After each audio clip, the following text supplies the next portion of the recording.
महाराष्ट्र में बगावत अब और तेज हो गई है और अब तो यह खुलकर सामने आने लगी है।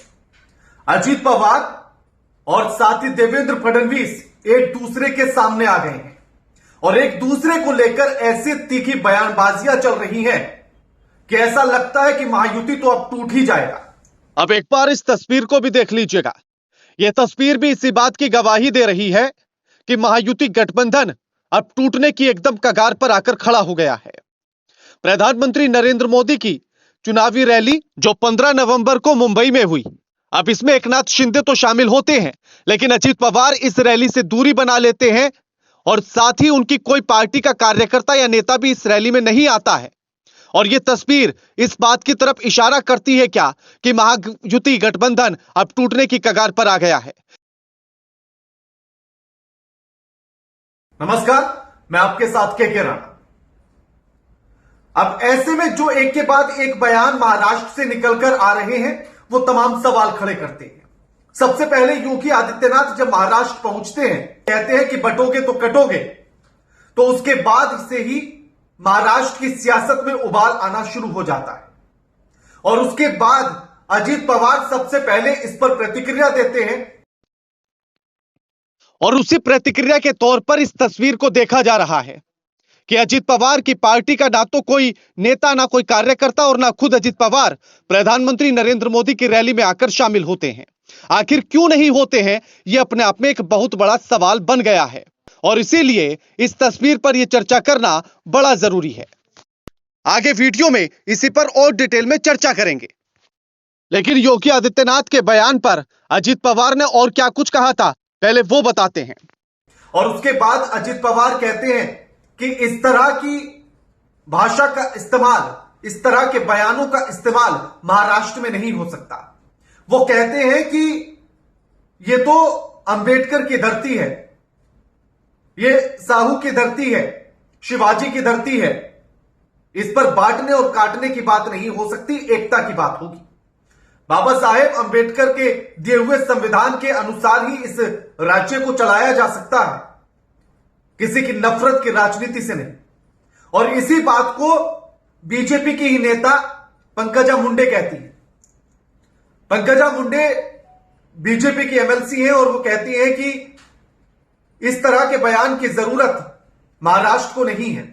और वो साथ में यह भी कहती है कि जो अगर हम दोनों एक ही पार्टी के हैं, यानी कि योगी आदित्यनाथ और पंकजा मुंडे खुद को कहती है कि अगर हम दोनों एक ही पार्टी के हैं तो हम सिर्फ इसलिए समर्थन उनके बयानों का नहीं कर सकते कि हम सेम पार्टी में हैं।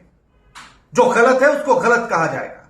लेकिन अब इस बात को लेकर अब देवेंद्र फडणवीस ने जो जवाब दिया, बीजेपी की बगावत तो अपनी जगह, लेकिन देवेंद्र फडणवीस के बयान से महायुति में बगावत और तेज हो जाएगी।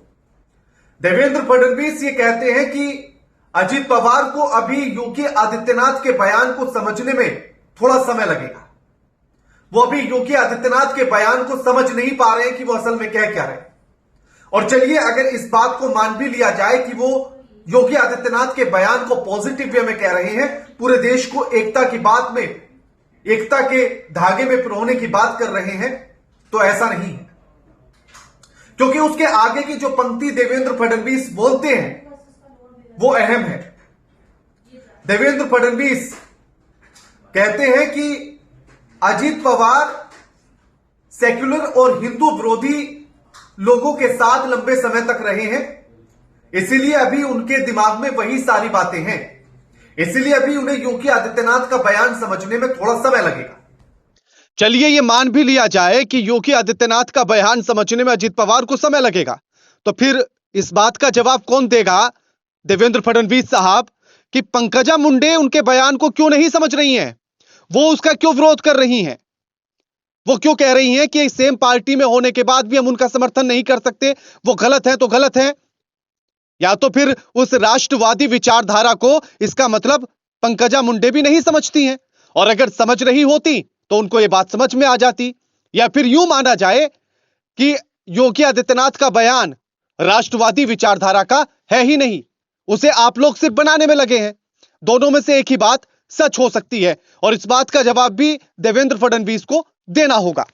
और साथ ही उन्होंने कहा कि हिंदू विरोधी, अब आप इसी से समझ जाइए, कि हिंदू विरोधी आखिर वो किसकी बात कर रहे हैं? शरद पवार की बात कर रहे हैं। वो बात कर रहे हैं कांग्रेस की, और वो बात कर रहे हैं उद्धव ठाकरे की।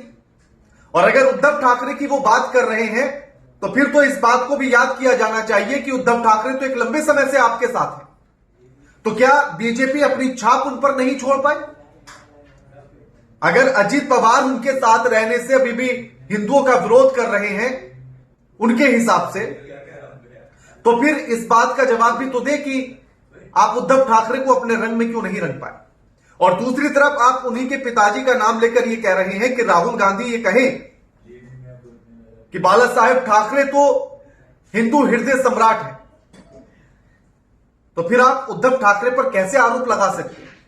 जिसके पिता के नाम पर आप राजनीति खेलना चाहते हैं, उसी के बेटे का विरोध कर रहे हैं आप। यानी कि ना तो बाला साहेब ठाकरे अपनी छवि उद्धव ठाकरे को दे पाए, ना आप दे पाए। और अगर शरद पवार और कांग्रेस, और चलिए आप शरद पवार को भी मान लिया जाए कि आप नहीं मान रहे होंगे उस कैटेगरी में, आपका सीधा निशाना कांग्रेस हो सकती है। तो अगर आप कांग्रेस को उस कैटेगरी में रख रहे हैं तो फिर आप ये मानिए ना कि 2.5 साल कांग्रेस के साथ रहे, एक फौरी तौर पर अगर समझा जाए तो। वैसे तो वो एनसीपी के साथ रहे ही हैं शुरुआत से लेकर, लेकिन अगर सिर्फ इस चुनाव को 2019 से जो सरकार में रहे और उसके बाद 22 में टूट जाना, तो 2-2.5 साल रहे। तो उस 2-2.5 साल साथ में रहने पर अगर कांग्रेस अजीत पवार को अपने रंग में रंग लेती है, और वो भी तब जब उस बीच भी उछल कूद अजीत पवार की बीजेपी की तरफ और एनसीपी की तरफ देखी गई, तो तब उसके बाद भी अगर कांग्रेस अपने रंग में अजीत पवार को रच लेती है, तो फिर आप क्यों नहीं रच पाए? यह एक बड़ा सवाल है। और जिस तरह से देवेंद्र फडणवीस ने इस बात को कहा कि जिन लोगों के साथ अजीत पवार रहे हैं उनके लिए हिंदुओं का विरोध करना ही असली सेकुलरिज्म है। अब आप इस बात को समझिए, आखिर हिंदू विरोध का मतलब क्या है? इस बात का जवाब भी बीजेपी को देना चाहिए। हिंदुओं का विरोध क्या महंगाई रोजगार में भी दिखाई गया? जो छात्र प्रयागराज में सड़कों पर बैठे रहे, क्या वो हिंदू विरोध में नहीं आएगा? या उन छात्रों के प्रदर्शन करने वाले छात्रों में क्या हिंदू नहीं थे? तो फिर तो अगर उस हिसाब से देखें तो आप भी हिंदुओं के विरोधी हैं। या फिर आप अगर हिंदुओं का समर्थन करते हैं तो आप हिंदुओं को नौकरी बांट दीजिए। अगर आप हिंदुओं का समर्थन करते हैं तो डीजल पेट्रोल हिंदुओं के लिए आप 100 से घटाकर 50 रुपए कर दीजिए। गैस सिलेंडर आप 450 का कर दीजिए हिंदुओं के लिए। तो आप एक लाइन पर टिकिए। एक तरफ आप कहते हैं कि हमारी सरकार की तो सारी योजनाएं पूरे देश को एक नजर से देखकर चलती हैं, उसमें हिंदू मुस्लिम या जात पात नहीं होती। और दूसरी तरफ आप जब ऐसे बयान देते हैं कि एक है तो सेफ है, जब आप ये कहते हैं कि बटेंगे तो कटेंगे, और जब आप ये कहते हैं कि उन लोगों की तो सोच ही वो है कि हिंदुओं का विरोध करो तो सेकुलरिज्म है, तो वो सेक्युलर है, तो फिर आपको अपनी विचारधारा पर एक बार विचार करने की जरूरत है कि आखिर आप किस बात को किस तरह से कह रहे हैं, क्योंकि आप ही के बयानों में विरोधाभास नजर आने लगता है। तो इस बात को सोचने की जरूरत है। जो लगातार ट्रेन हादसे हो रहे हैं, क्या उसमें सिर्फ हिंदू बच जाते हैं, किसी की जान नहीं जाती? तो इस बात का जवाब भी देना होगा। अब सोचिए कि एक तरफ अजित पवार ने यह कहा कि इस तरह के बयानों का जो है महाराष्ट्र को जरूरत नहीं है, और साथ ही वो ये भी कहते हैं कि बाकी राज्यों में ये सब कुछ चलता होगा, महाराष्ट्र में नहीं चलेगा। तो इस बात को लेकर भी जवाब देते हैं देवेंद्र फडणवीस की बाकी दूसरे राज्यों की इस तरह से तुलना करना ठीक नहीं है।